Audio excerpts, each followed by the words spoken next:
بسم اللہ الرحمن الرحیم۔ السلام علیکم ناظرین، آپ دیکھ رہے ہیں رائے حق ٹی وی اور میرا نام ہے حمزہ ارشد۔ تابوت سکینہ ایک لکڑی کا صندوق تھا جو حضرت آدم علیہ السلام پر نازل ہوا تھا۔ یہ آپ کی آخری زندگی تک آپ کے پاس رہا۔ اس کے بعد آپ کی نسل در نسل یہ سلسلہ چلتا ہوا حضرت یعقوب علیہ السلام تک پہنچا اور اس کے بعد ان کی اولاد بنی اسرائیل کے قبضے میں رہا، اور پھر حضرت موسیٰ علیہ السلام کو مل گیا تو موسیٰ علیہ السلام نے اس میں تورات شریف اور اپنا خاص سامان رکھنے لگے۔ یہ بڑا ہی مقدس اور بابرکت صندوق تھا۔ بنی اسرائیل جب کفار سے جہاد کرتے اور کفار کے لشکروں کی کثرت اور ان کی شان و شوکت دیکھ کر ڈر جاتے اور ان کے سینوں میں دل دھڑکتے تو وہ صندوق کو اپنے آگے رکھ کر اللہ سے دعا مانگتے تو اللہ پاک اپنی رحمتوں اور برکتوں کا نزول فرماتے اور انہیں اس جنگ میں فتح یاب کرتے۔ بنی اسرائیل میں جب کوئی اختلاف پیدا ہوتا تھا تو اسی صندوق سے فیصلے کرائے جاتے تھے۔ صندوق سے فیصلے کی آواز اور فتح کی بشارت سنی جاتی تھی۔ بنی اسرائیل اس صندوق کو اپنے آگے رکھ کر اور اس کے وسیلے کی بنا پر دعائیں مانگتے تو اللہ ان کی دعائیں قبول فرماتے۔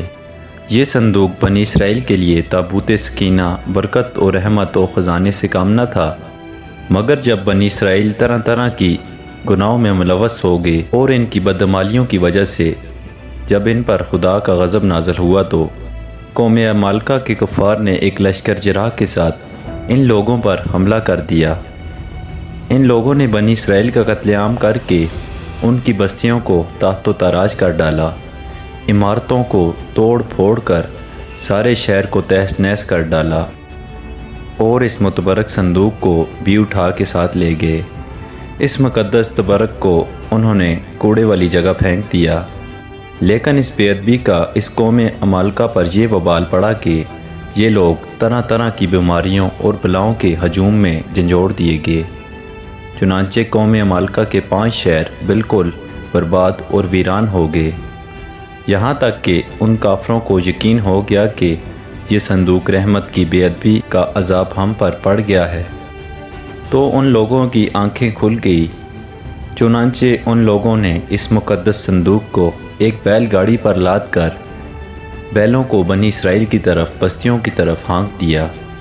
پھر اللہ تعالیٰ نے 4 فرشتوں کو مقرر فرما دیا جو اس مبارک صندوق کو بنی اسرائیل کے نبی حضرت شمیل علیہ السلام کی خدمت میں لائے۔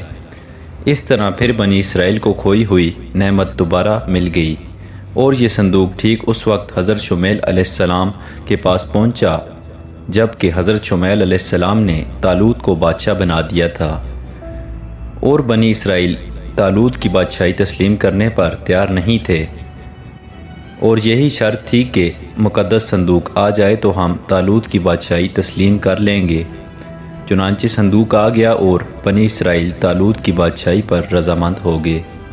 اس مقدس صندوق میں حضرت موسیٰ علیہ السلام کا سا مبارک اور ان کی مقدس جوتیاں، اور اس کے علاوہ حضرت ہارون علیہ السلام کا امامہ اور حضرت سلیمان علیہ السلام کی انگوٹھی، تورات کی تختیوں کے چند ٹکڑے، کچھ من و سلوہ، اس کے علاوہ حضرت انبیاء اکرام علیہ السلام کی صورتوں کے حلیے وغیرہ سب سامان اس میں موجود تھے۔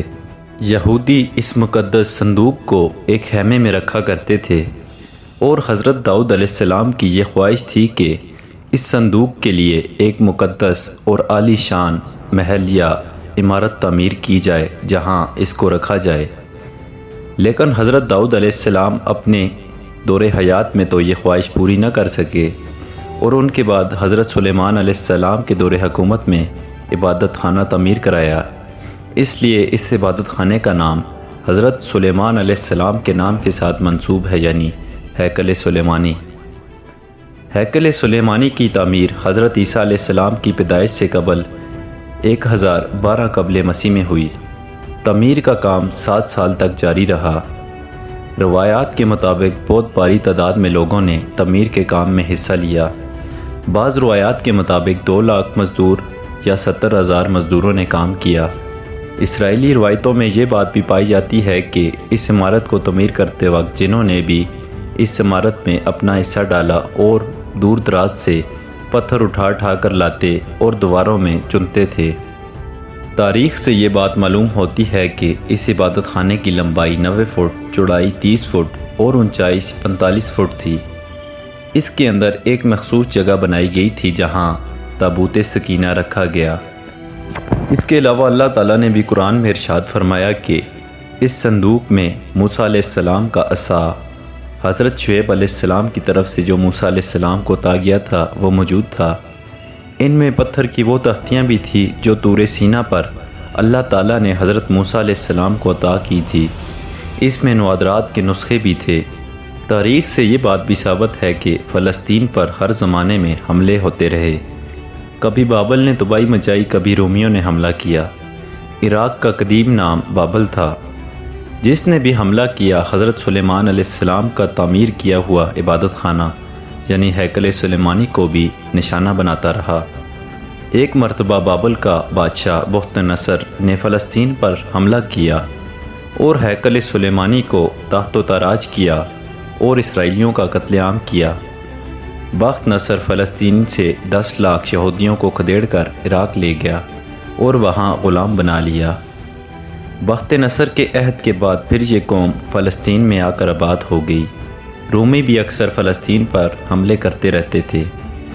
ہیکل سلیمانی کے جو بھی نشانات تھے حملوں کی زد میں آ کر مٹتے رہے۔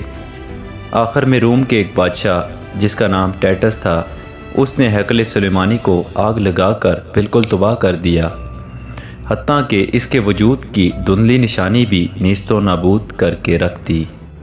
اس کے بعد سے لے کر آج دن تک اس صندوق کا کوئی اتا پتہ نہیں۔ آج دن تک یہودی اس مقدس صندوق کی تلاش میں لگے ہوئے ہیں۔ امید ہے یہ ویڈیو آپ کو ضرور پسند آئی ہوگی اور اس سے کچھ نیا جاننے کو ملا ہوگا۔ اگر ویڈیو پسند آئی ہے تو ویڈیو کو لائک کر دیں، ویڈیو کو شیئر کر دیں۔ اگر چینل پہ نئے ہیں تو چینل کو سبسکرائب کر دیں۔ اب میں ملوں گا آپ سے اسی طرح کی ایک نئی ویڈیو میں، تب تک کے لیے اللہ حافظ۔